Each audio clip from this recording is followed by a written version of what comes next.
대한민국 인구 5천만 명 가운데 50%가 전체 면적의 11.8%에 불과한 수도권에 몰려 있습니다. 이 수도권 집중화 정말 계속 심화되고 있는 상황입니다.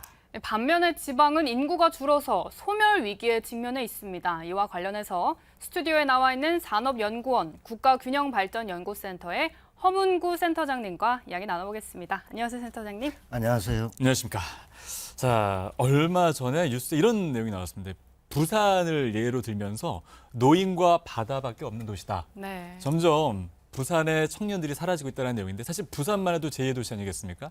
이 제2의 도시도 이 정도인데 더 작은 지방은 정말 소멸 위기를 지금 경험하고 있습니다. 지금 어느 정도 심각합니까? 예, 우리나라의 지방 소멸은 2000년대 중반 이후부터 안전지대가 없을 정도로 매우 빠른 속도로 진행이 되고 있습니다. 네. 소멸 지역을 올해 기준으로 보면 한 120곳이 해당되어서 전체 기초지자체의 절반 이상을 차지하고 있습니다. 최근 3년 동안 18개 지역이 늘어났고 예. 평균적으로 보면 매년 6개 지역이 지방소멸 지역으로 추가적으로 편입이 되고 있는 셈입니다. 그럼 지방소멸의 근본적인 원인이 무엇일까를 우리가 조금 생각을 해보면 한마디로 말씀드리면 지방소멸의 요인은 지방 청년들의 수도권 유출이다라고 말씀드릴 수 있습니다. 인구 측면에서 보면 15세에서 34세 청년들이 매년 4만에서 5만 명 정도가 수도권으로 순유입이 되고 있고 결국 이러한 것들이 비수도권 측면에서 보게 되면 비교적 인구 규모가 큰 군 지역 하나가 수도권으로 편입되는 것과 마찬가지인 셈입니다. 따라서 비수도권 지역은 청년들의 유출로 인해서 고령화가 심화되면서 지방 소멸이 가속화되는 이런 현상들이 일어나고 있습니다. 네, 정말 심각해지고 있는데 사실 일본을 보면 우리나라의 미래를 알 수 있다 이런 말들이 있지 않습니까? 그렇죠. 네. 일본에서도 지방 소멸이 진작에 심각한 문제로 대두가 되고 있는데 일본의 마스다 히로에라는 학자가 지방 소멸을 사회적 이슈로 먼저 이제 확산을 시켰다고 하는데 어떤 내용인가요? 예, 지방 소멸이라는 용어를 제일 처음 사용한 사람은 말씀하신 대로 일본의 학자 겸 정치가인 마스다라는 분으로 2014년에 소위 마스다 리포터라는 보고서를 통해서 2040년에 일본의 기초지자체의 절반 정도의 지역이 소멸할 것이다 라고 소개를 해서 일본 국내에 큰 충격을 안겨다 주었습니다. 마스다의 지방 소멸은 세 가지 관점에서 설명을 하고 있습니다. 첫째는 지방의 관점에서 전국 출산율의 약 95%를 차지하는 20세에서 39세 젊은 여성들이 수도권 또는 대도시로 이동함으로써 지방의 출산율이 저하된다는 겁니다. 근데 두 번째 흐름은 대도시 관점에서 보면 대도시로는 청년들과 젊은 여성들이 숫자는 늘어나지만 경제적 어려움 등으로 인해서 만혼, 비혼 등이 증가함으로써 출산율과 연계가 되지 않는다라고 지적을 하고 있습니다. 다음 세 번째는 전국적인 측면에서 보게 되면 지방에서는 청년들의 유출로 인한 저출산, 대도시는 경제적 및 육아의 어려움 등으로 인해서 출산율이 저하하면서 지방 소멸로 이어진다라는 논리를 제기하고 있습니다. 이게 2014년의 리포트라고 하셨죠? 예. 그러면 그렇게 얼마 오래되지 않은 리포트입니다. 이게 일본에서 나온 리포트고 사실 한국도 일본의 어떤 전철을 계속 밟아 나가는 특히 이제 출산율, 인구 감소 이런 부분들은 거의 비슷하게 나가고 지방 소멸도 비슷한데 저는 아니었으면 좋겠어요. 이게 일본의 미래였길 바라고 한국은 좀 아니었으면 하는데 어떻습니까? 예, 그 지방 소멸론에서 우리가 유념해야 될 점은 마스다가 지방 소멸에서 강조하는 부분은 젊은 여성들을 대상으로 한 출산율입니다. 그런데 실질적으로 인구 이동이란 것이 지방 소멸과 상당히 개연성이 높은데 이것을 반영하지 못하고 있다라는 점에 우리가 조금 생각을 다시 해야 될 점이다라는 말씀을 드리고요. 좀 다르다는 얘기시군요. 예, 그렇습니다. 그렇군요. 그래서 그거 이제 자세하게 설명을 드리면 마스다의 논리에 따르면 지방 소멸에 직면한 지역들은 이미 청년 인구나 젊은 여성들이 유출이 된 상황이기 때문에 저출산의 양상이 나타나야 됩니다. 하지만 마스다의 공식을 우리나라 시군구에 적용하면 마스다의 주장과는 전혀 다른 결과가 관찰이 됩니다. 어떻게 나오나요? 예. 예, 그 결과적으로 보게 되면 우리나라의 경우는 젊은 여성이 상대적으로 적은 비수도권 지역, 네. 다시 말씀드리면 지방 소멸의 위험성이 높은 지역일수록 출산율이 높게 나타난다는 점입니다. 네. 그래서 결국은 우리나라에서 지방 소멸 위험성이 가장 높은 지역과 출산율 간의 관계를 보게 되면 매우 흥미로운 사실이 발견됩니다. 예. 왜냐하면 지방 소멸의 위험성이 높은 상위 30개 지역에서 출산율이 전국 50위 안에 드는 지역이 14곳이 포함이 되어 있습니다. 상당히 많은 거죠. 그렇습니다. 예. 그래서 이제 결국 이 같은 결론은 지방 소멸의 근본적인 원인은 출산율이 아니라 인구 이동이다라는 것을 의미하는 것입니다. 네, 그렇게 그렇군요. 분석이 되는군요. 사실 예. 지난해 합계 출산율 1위를 지역 기록한 곳도 전남의 영광으로 알고 있습니다. 지역 소멸이나 뭐 출산율 하락 이런 기조는 비슷하지만 다른 결과가 나타난다는 게 참 흥미로운데요. 네. 박사님께서 K 지방 소멸 지수를 또 개발하셨다고 들었습니다. 예. 설명하기에 앞서서 인구 증가를 위해서는 지역 경제가 선순환하는 메커니즘 먼저 준비가 돼야 한다 이렇게 말씀하셨는데 정확한 설명해 주시죠. 예. 지방 소멸을 야기하는 지역 간의 인구 이동이라는 것은 일반적으로 소득이나 일자리 같은 지역의 실물 경제와 상당히 깊은 연관성을 가지고 있기 때문에 네. 높은 경제 성장을 하는 지역으로 인구가 쏠리기 마련입니다.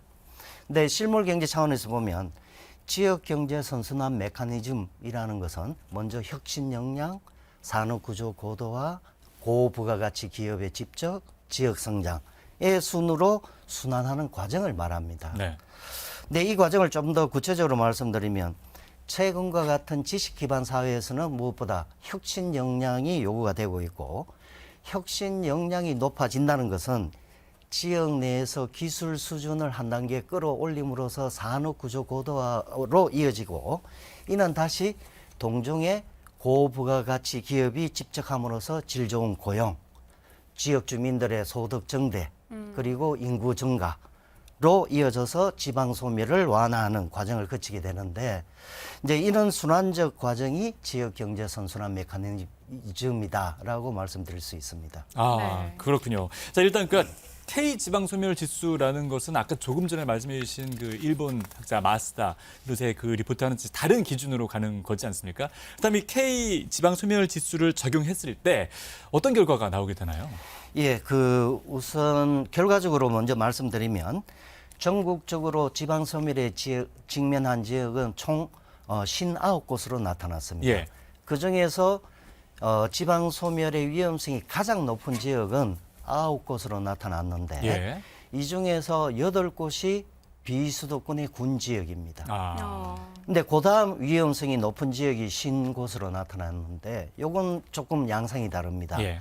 예, 신곳 중에서 수도권인 경기도의 가평군, 연천군, 그리고 부산의 영도구, 서구, 울산의 동구 등 수도권과 광역시의 지역이 7개가 포함되어 있다는 사실입니다. 네. 수도권도 포함이 되어 있네요. 예. 그래서 이 결과는 지방 소멸이 과거에는 비수도권의 군 지역 중심으로 진행이 되어 왔지만 이제는 수도권과 광역시까지 빠르게 확산되고 있는 것을 의미하고 더 이상 지방 소멸의 안전지대는 기대하기 어렵다라는 것을 증명하고 있습니다. 그럼 이 네. K 지방 소멸 지수에는 어떤 내용으로 지금 구성이 되어 있는 건가요? 예, 구성 요소로서는 아까 말씀드린 지역 경제 선순환 메커니즘의 흐름에 따라서 밀접한 관련성이 있는 지표, 예를 들면 1인당 경상 연구 개발비 또는 지식 산업 사업체 비중 등의 6개 지표를 선정을 해서 분석을 했습니다. 그렇군요. 네, 사실 아까 말씀하셨던 지방 청년들의 유출도 참 심각한 사안이 아닌가 생각을 해보는데요. 이럴 때일수록 지방대학의 역할이 중요해질 것 같습니다. 어떻게 보십니까? 예, 지방대학의 역할이 사실은 인구 때문에 역할을 합니다. 네. 지금 우리 지역 경제가 많은 지역에서 어려움을 겪고 있는데 그 첫 번째 이유가 지방대학 역할의 상실이라고 네. 봅니다. 왜냐하면 지역이 발전하기 위해서는 혁신 주체가 필요한데 이 혁신 주체란 것은 지역에서 양성된 인재들이 그 지역에 종주하면서 지역을 이끌어가는 역할을 해야 되는데 최근에 와서는 지역 기능의 역할 상실로 인해서 지역 경제에 크게 기여를 하지 못하고 있다는 점입니다. 따라서 지역 경제 발전을 위해서는 지방대학의 기능이 좀 더 강화가 돼야 되는데 이러한 부분들은 우리가 정책적인 측면에서 조금 고려할 수가 있으리라 생각을 합니다. 그런데 그런 측면에서는 예를 들어 정부가 가지고 있는 교육의 자율권을 지방정부에 위임함으로써 네. 지자체와 기업이 합심해서 필요한 인재를 지역 내에서 양성하는 시스템을 구축할 필요가 있다라고 생각합니다. 그렇죠. 일단 지역에 있는 대학이 좀 네. 자율성을 가지고 학생 인재를 만들어내야 돼요. 이 인재를 왜 만들어내야 되냐면 지금 이제 질문을 드리려고 하는데 결국은 일자리를 만들어야 되지 않겠습니까? 지역 안에 좋은 일자리를 유치해야 아무래도 뭐 청년들이 네, 수도권으로 안 가고 가지 않고. 그냥 그곳에서 이제 잘 털을 잡고. 자리를 잡을 수 있을 네. 것 같은데 일자리를 하기 위해선 어떤 방법들이 필요할까요? 우선 지방 소멸의 근본적인 원인은 청년들의 유출이라고 말씀을 네. 드렸는데 네. 결국 이 청년들이 지역에 종주하기 위해서는 좋은 일자리 창출이 전제가 돼야 됩니다. 이제 그러기 위해서는 기업 유치가 절실한 상황입니다. 네. 근데 이제 많은 기업들 입장에서 보게 되면 인프라도 부족하고 전문 인력도 부족한 지역에 기업들이 꺼려하는 경향이 매우 강하게 나타나고 예. 있습니다. 이제 따라서 지방의 고부가가치 기업을 유치하기 위해서는 지금까지 없었던 전례가 없는 획기적인 인센티브가 필요합니다. 네. 즉 지방 소멸 지역으로 이전하는 기업에 대해서는 소멸의 정도에 따라서 인센티브의 정도를 차등할 필요가 있다라는 것을 그렇죠. 말씀드리고 싶고요. 예컨대 현행 수도권에서 비수도권으로 이전하는 기업에 대해서는 법인세 같은 경우는 7년간 100% 면제, 이후 3년간 50% 감면을 하고 있습니다. 네. 근데 이러한 제도들에 대해서는 지방 소멸의 위험성이 높은 지역은 기업들이 입지하는 기간 내내 100% 면제 등을 제안을 하고자 합니다. 예. 네. 이제 이뿐만 아니라 기업당 한도액이 100억 원으로 되어 있는 지방투자 촉진 보조금 그리고 최고 세율이 50%에 이르는 가업 승계를 위한 상속세 등도 지방 소멸의 정도에 따라서 차등화할 필요가 있다라고 생각이 됩니다. 네. 네. 지금 과거에 이제 아메리카에서 골드러시라는 거 있었잖아요. 네. 이 동부에 있다가 서부로 갈 때 땅을 정말 어마어마하게 줬다고 합니다. 그러니까 사람들이 가 몰려갔거든요. 지금 말씀하신 것처럼 수도권의 어떤 이런 그런 큰 인센티브 인센티브. 그런 부분들도 참 도움이 되지 않을까 하는 생각을 해봅니다. 네. 자, 지금까지 K지방소멸과 관련해 산업연구원 국가균형발전연구센터 허문구 센터장과 함께 이야기 나눠봤습니다. 오늘 말씀 고맙습니다. 고맙습니다. 고맙습니다.